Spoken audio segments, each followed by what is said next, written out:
இலங்கையில் உள்ள 4 இனத்தைச் சேர்ந்த போராளிகளும் மாவீரர் ஆகிவிட்டனர்.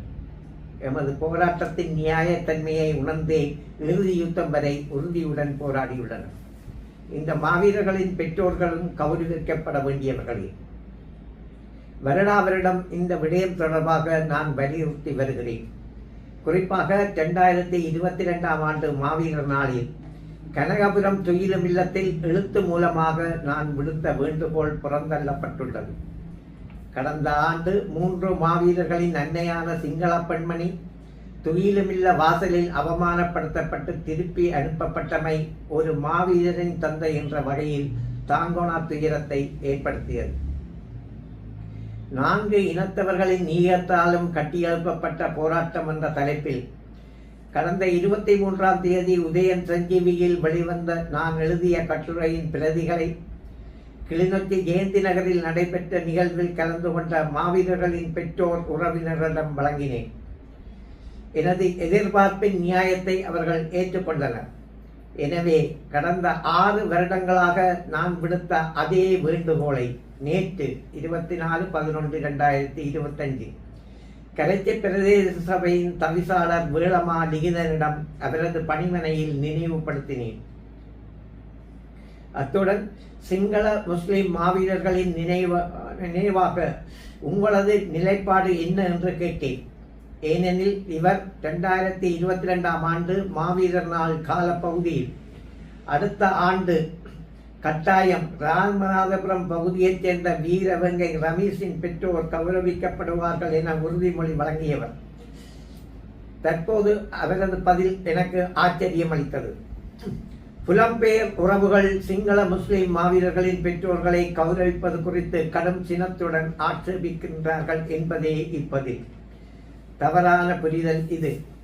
மக்கள் பிரதிநிதி, அதுவும் உள்ளூராட்சி சபையின் தவிசாளர், எமது மாவீரர்களின் பெற்றோர்களின் உணர்வுகளை வெளிப்படுத்தப்பட வேண்டியவர். இப்படி பதில் சொல்வதை நீங்களும் ஏற்க மாட்டீர்கள் என்பதை நான் முழுமையாக நம்புகிறேன். வணக்கம்.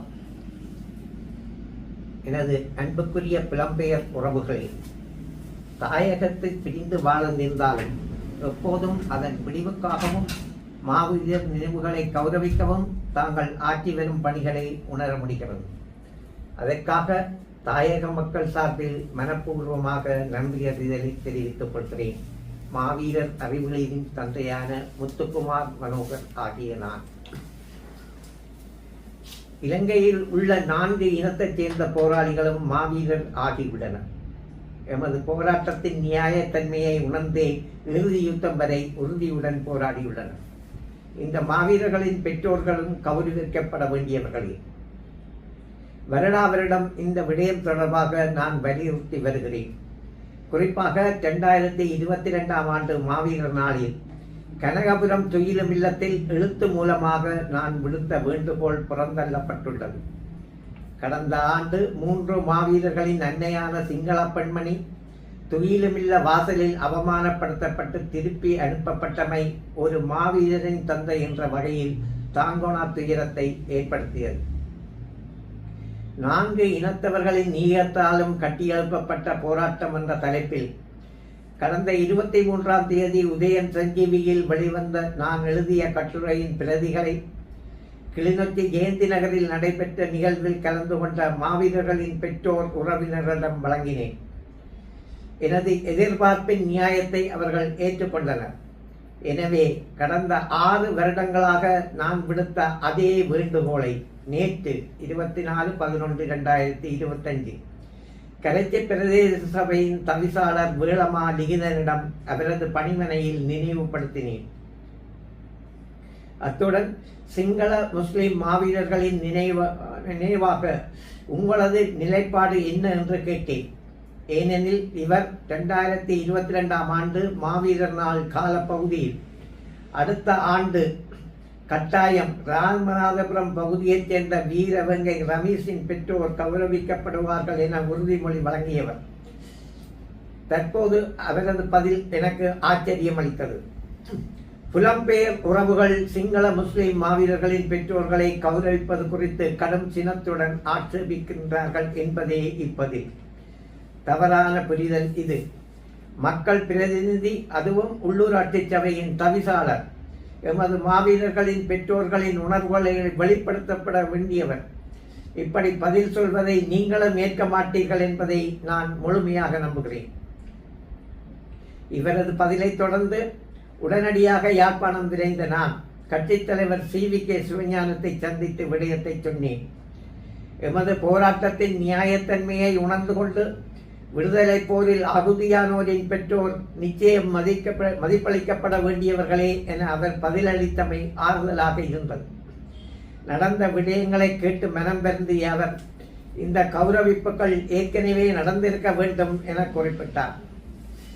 இந்த போராட்டத்தில் ஏதோ முடிந்த அளவு என்னால் பங்காற்றியுள்ளேன். இன்று நான் உயிரோடு இருப்பதற்கு முஸ்லிம் மக்கள் ஆற்றிய பங்களிப்பை நான் எப்போதும் நன்றியுடன் நினைவு கூறுவேன். மாவீரர் பெற்றோரை புறந்தள்ளுவதை தேசிய தலைவரின் ஆன்மாவும் மன்னிக்காது. எனவே புலம்பெயர்ந்து வாழும் தாங்கள் அனைவரும் தேசிய தலைவரின் தலைமையை ஏற்று போராடிய சிங்கள, முஸ்லிம், பரங்கி என மாவீரர்களின் பெற்றோர் புறந்தள்ளப்படுவது குறித்த ஆட்சேபனைகளையும் எதிர்காலத்தில் எவ்வாறு நடந்து கொள்ள வேண்டும் என்ற அறிவுரையையும் கரைச்சி பிரதேச சபை தலைவருக்கும் அவரை வழிநடத்தும் மாவட்ட தலைமைக்கும் உடனடியாக சாத்தியமான சகல வழிகளிலும் தெரிவியுங்கள். நன்றி மறந்த இனத்தவராக நாம் மாறக்கூடாது. கைதிகள் பரிமாற்றம் மூலம் இரு போராளிகளை விடுவிக்கக்கூடிய சந்தர்ப்பம் கிடைத்த போது அவர்களில் ஒருவராக சாமினி என்ற சிங்கள போராளியை கிட்டு குறிப்பிட்டார். விடுதலையாகி வந்த அந்த போராளி மட்டக்களப்பில் போராடி 4/5/2087 வந்தாறுமூலையில் வீரச்சரவாவடைந்தார். இறுதி யுத்தம் வரை முஸ்லிம் போராளிகள் போராடினர். இவையெல்லாம் சாமானிய விடயங்களா? உங்களுக்கு மாவீரர் நாளுக்கு நிதி வேண்டுமாயின் நான் உண்டியல் குலுக்கி வழங்க தயார் என வேளமாளிகனுக்கு தெரிவித்ததையும் சுட்டிக்காட்டுகிறேன். இன்னும் ஒரு விடயம், மாவீரர் நினைவேந்தல் மற்றும் மாவீரர் பெற்றோர் கௌரவிப்புகளை தமது அரசியல் எதிரிகளை சாடும் களங்களாக மாற்ற வேண்டாம் என தயவு செய்து சம்பந்தப்பட்டவர்களுக்கு சுட்டிக்காட்டுங்கள். இன உறவுகளை மேம்படுத்துவதில் ஆர்வமுள்ள ஒரு முஸ்லிம் குழுவினர் ஏதாவது ஒரு மாவீரர் துயிலும் இல்லத்தில் ஒரு முஸ்லிம் மாவீரரின் பெற்றோரை கௌரவிக்க வேண்டும். இதற்கான முழு செலவையும் தாங்கள் பொறுப்பேற்கிறோம் என எனக்கு தெரிந்த ஒரு தரப்பு மூலம் வேண்டுகோள் விடுத்தனர். அந்த வேண்டுகோள் அகில இலங்கை தமிழ் காங்கிரஸ் தலைமைக்கு அதன் மத்திய குழு உறுப்பினர் மூலம் தெரியப்படுத்தியும் அந்த பேச்சை தொடர அவர்கள் விரும்பவில்லை என்பதை குறிப்பால் உணர்த்தினர். எனவே தேசிய தலைமையை நேசிக்கும் புலம்பெயர் நாடுகளில் உள்ள எமது உறவுகள், முன்னாள் போராளிகள் இந்த விடயத்தில் தங்கள் முடிவை உடனடியாக கிளிநொச்சிக்கும் காங்கிரஸ் பிரமுகர்களுக்கும் தெரிவிக்குமாறு பணிவன்புடன் வேண்டுகின்றேன்.